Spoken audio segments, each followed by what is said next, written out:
Have you made the coffee yet?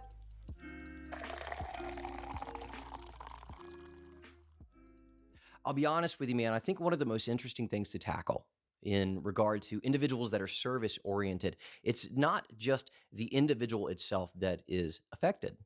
The family is involved, right? When I was in the Marine Corps, when I was going through, those iterations in my life, right? Um, One of the things that I had to prepare myself for was the possibility of having a family because I wanted one while I was in military service. And for that matter, that person also had to take on the responsibility of service too. It's not just the individual serving, it's the entire family. What is it like?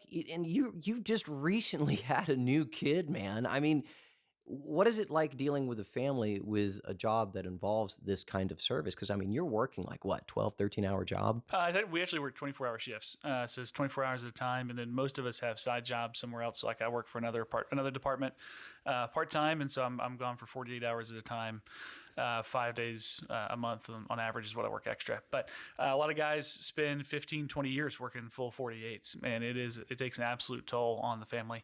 And I think a lot of people look at the person that's riding the fire truck or riding the ambulance or whatever, or wearing the uniform as the person that's serving, but it really is an extension of the entire family, right? If the family's not ready to make that sacrifice of time, of missed birthdays, of missed anniversaries, of missed special moments, then it really leads to a lot of strain. And there's always going to be tension in a marriage, right? And that's part of that relationship and working through those things.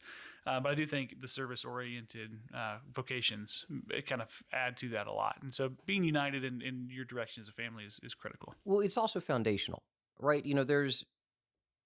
I think there's ways to go about this conversation in the sense of like, okay, honey, I'm getting ready to do this service-oriented job. It costs this many hours of my life, a week to do this, and these hours are going to be away from you. And that's trying on a marriage. And for that matter, it's trying, I would argue to say, when you're, early in your life and having a child and, you're going through that process of waking up every morning and doing the things with the baby. I haven't gotten there personally yet, but I have heard the horror stories, right? What is it, Bryce, that foundationally directs you and your family in such a way that you guys confront this issue and you move forward and you get through the difficult times? What does that look like? I think for us, it's our faith. We have a very specific view of human dignity and human worth, and that everybody, regardless of socioeconomic status or background or health background or anything like that, deserves to be cared for and deserves to be served in various ways. So my wife is a nurse. She works on an oncology unit, and that's a job that I don't think I could ever do. I mean, you have your hard days in both of these fields, and they look very different, but they still weigh on you. But so I think having somebody that's like-minded really helps. I also think having your faith to guide you is incredibly important.